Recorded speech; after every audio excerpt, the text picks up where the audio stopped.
and I'm going to sit them all down and explain to them that I am not a bad guy. I am not a cheap guy. Welcome to MsMojo, and in this installment of Verses, we're comparing two ultimate sitcom nice guys, Ross Geller and Ted Mosby. The trope includes some positive attributes, but the niceness is also fake in several places. Because of this, we're considering who measures up best to the archetype, for better or worse, for each round. Give the guy a chance.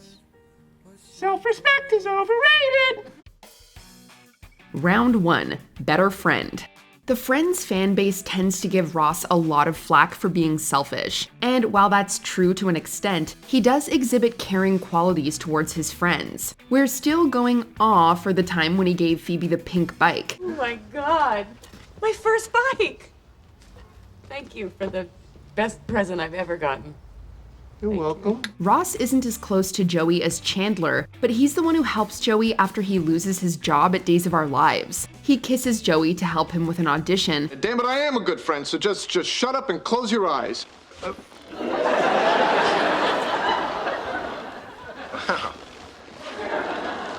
You are a good friend. And despite being left behind for a ski trip, Ross drives all the way to the middle of nowhere to help his friends. He may butt heads with the group on occasion, but Ross does stick up for them whenever he can. Look, you guys should go. No, you planned this all out, and I don't want to ruin it, so you guys should just go. Although he's sometimes estranged from them, Ted lives up to his reputation as everyone's best friend within his group. You don't want to tell me what's wrong? Fine. I don't need to know.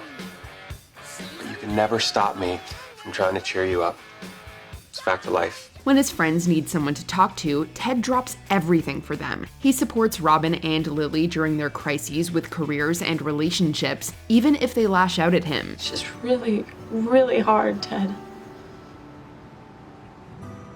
Have you talked to Marshall about how you feel? Ted sticks with Marshall through thick and thin, staying by his side when Lily leaves him and after his father's death. Despite his reluctance, Ted goes with Barney's antics, completing every requirement from the bro code along the way. And if they've lost sight of what's important, Ted gives them a reality check. All you ever talk about is having kids. And now you have one little freak out, you want to get a dog instead? No. Unacceptable. With both Ross and Ted displaying positive attributes here, this round ends in a tie. Round 2. Worst character development. We feel bad for Ross when we first meet him. He's been dumped by his wife, has to fight to be in his child's life, and has unrequited feelings for Rachel. God, is he just the sweetest thing? You must just want to kiss him all over.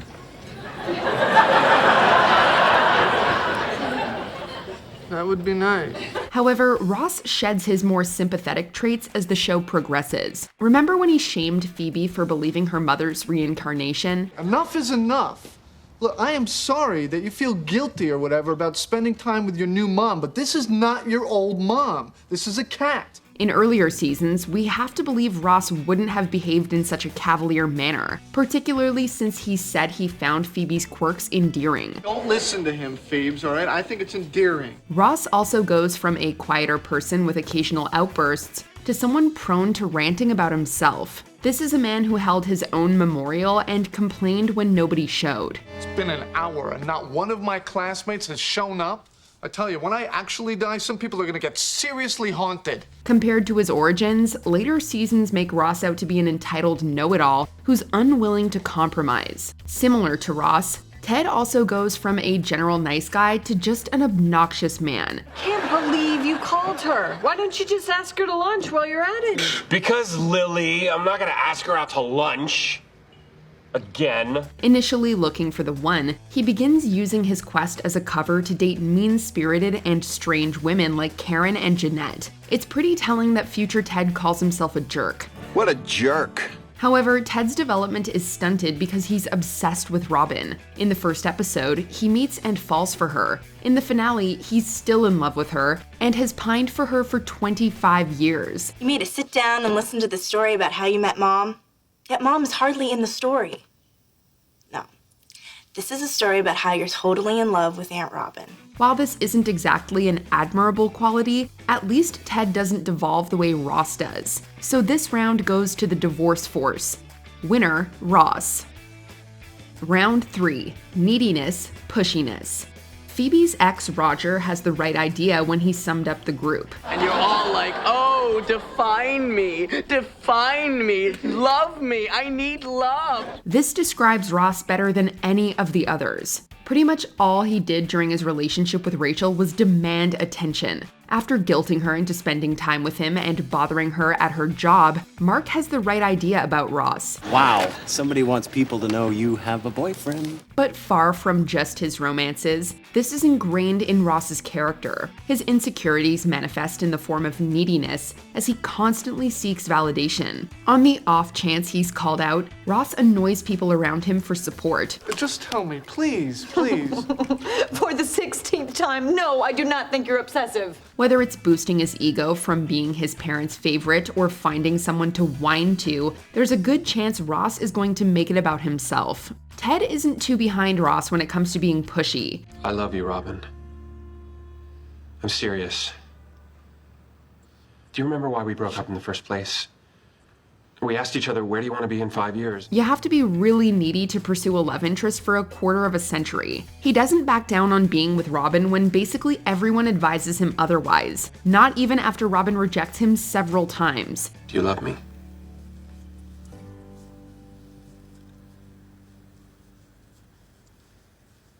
No.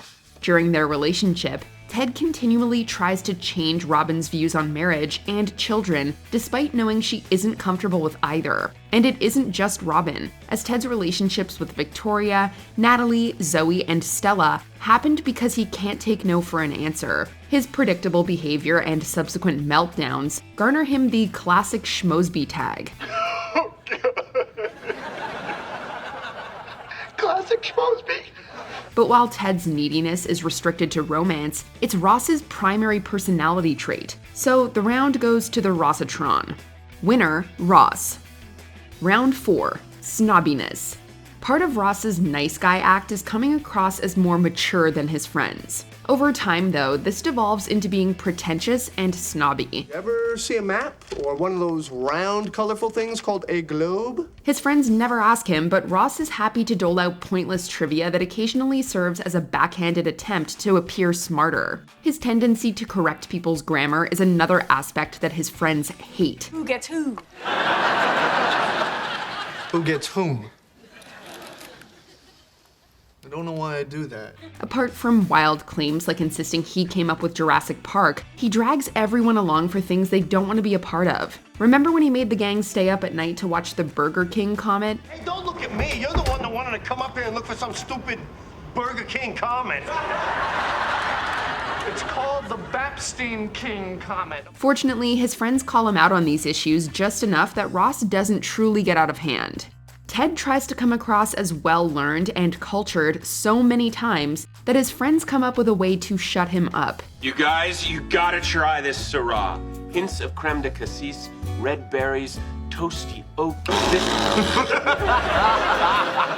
Much like Ross, Ted has a habit of correcting people, although it goes beyond just grammar. It seems like his friends can barely stand him when they realize how snobbish he behaves on a daily basis. Well, technically, awesome wouldn't be a catchphrase, if anything. It's more of a catchword. Oh, I literally want to rip your head off. You mean figuratively? Whether it's droning on about the different flavors of wine or shaming people for not pronouncing encyclopedia accurately, Ted has an endless list of snooty moments. Oh, you think it should be pronounced encyclopedia?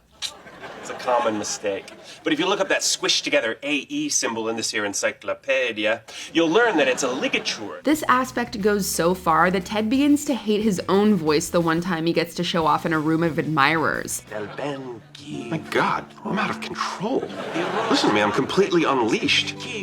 I'm the biggest douche on the planet. Since his pseudo-intellectualism is more irritating than funny, this round goes to Teddy Westside. Winner, Ted.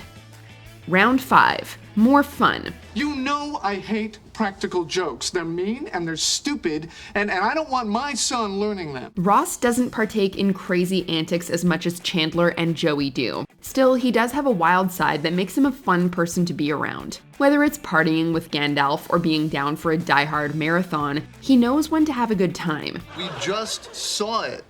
And it would be cool to see it again. Yeah! Die Hard! Dude, you didn't say Die Hard. However, the character does take a while to get in the mood, as his friends usually have to talk him into it. During the time he stays with Chandler and Joey, Ross's more tame lifestyle interferes with the duo so much that they consider getting rid of him. Fellas?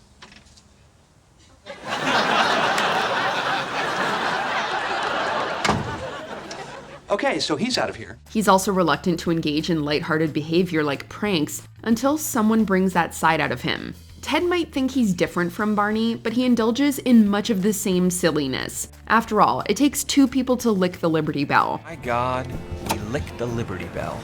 And you know what it tastes like? What? Freedom. And it takes even more dedication to complete a successful TP job at a laser tag place. Although he'd rather settle down, Ted enjoys his youth to the fullest. He's more than happy to engage in slap bets, food stuffing competitions, and Halloween-themed parties. Because of his love for grand gestures, Ted pulls off memorable events like arranging an entire light show for Robin and stealing an insanely expensive bottle of scotch for Barney. $600 bottle, Ted. That's grand larceny. You really could go to jail for this. That's the dream. His spontaneity is an underrated quality that many overlook, but it's good enough for this round to go to Schmosby. Winner, Ted. Round 6. Funnier. Ross might not have sarcastic remarks like Chandler or adorably goofy things to say like Joey, but he always finds himself in funny situations. I feel great. I feel great. I feel great. Wow, those pills really worked, huh? Yeah, not the first two, but the second two. In each season of Friends, there's at least one episode where something hilarious or humiliating, or both, happens to the character. Falling into an open grave? Check. Oversleeping on a train and landing in Canada? Check. Getting stuck in his own leather pants? You know how it ends. They're still not coming on, man, and the lotion and the powder have made a paste. Even Ross haters have to admit that he provides a ton of laughs. His dorkiness is charming in its own way. When paired with contrasting personalities like Joey or Phoebe, Ross is also responsible for some of the most memorable Friends episodes. We have to stop. What? No, I'm not stopping. I'm Red Ross. Dude, you go back out there, you're gonna be dead, Ross. Like Ross, Ted's comedic qualities usually play second fiddle to his friends. Ted, this is funny. Still funny. Still and now it's sad. However, the character can get anyone laughing when he behaves out of character. Just like his friends, we love drunk Ted and his uninhibited mannerisms. Please, can I see you every day? I love everyone in this bar! And we love you, drunk Ted. He also tends to land in awkward circumstances that will always be funny to watch. Whether it's getting stuck with a butterfly tattoo or teaching the wrong class without realizing it, Ted sure knows how to make a fool out of himself. At least he owns it. You can't convince him he didn't make it rain with his dance. Ted, you're the most romantic guy I know. You stole a blue French horn from me. You tried to make it rain. I did make it It was rain. a coincidence. But since his list of fails isn't quite as long, it's Red Ross who wins this round. Winner, Ross. Before we continue, be sure to subscribe to our channel and ring the bell to get notified about our latest videos. You have the option to be notified for occasional videos or all of them. If you're on your phone, make sure you go into your settings and switch on notifications. Round 7. Whininess. From the very first time we ever see Ross, he delivers his trademark, "Hi." Hi. In retrospect, this was a warning for a whole lot of whining to come. In his defense, he does have a lot going against him. However, Ross's refusal to take responsibility for his actions seeps away most of the sympathy we might feel for him. Even the people who take his side in the breakup with Rachel reach the end of their patience, mainly because he never lets anyone forget that they were on a break. We were on a break! Oh my God, if you say that one more time, I'm gonna break up with you. His whininess increases each time he gets divorced, as Ross keeps making excuses for his misfortunes. Honestly, you know it's bad when Janice thinks you're annoying.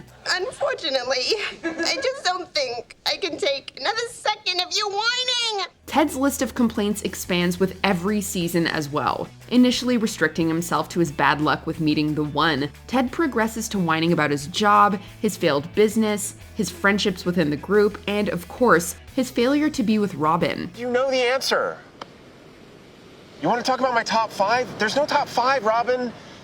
There's just a top 1, and it's you. Ted's relentless second-guessing only makes things worse, consistently going back on his promises to move on and sulking about being alone. I keep waiting for it to happen, and waiting for it to happen, and I guess I'm tired of waiting. Near the end of the series, he drops any pretense and simply ruins happy occasions like other people's weddings to cry about his own problems. He's not called Schmosby for nothing. After I lost my job last week, I was asked not to give this toast. No. The happy couple needs to hear this. Things end. However, while Ted is a grade A whiner, he still doesn't complain nearly as much as Ross on average. So for better or for worse, Professor Geller ends up as our winner. Winner, Ross. Do you think we got it right? Who do you think embodies the nice guy trope more? Let us know in the comments. I don't know why it's coming out all loud and squeaky, because really, I'm fine. Do you agree with our picks? Check out this other recent clip from MsMojo and be sure to subscribe and ring the bell to be notified about our latest videos.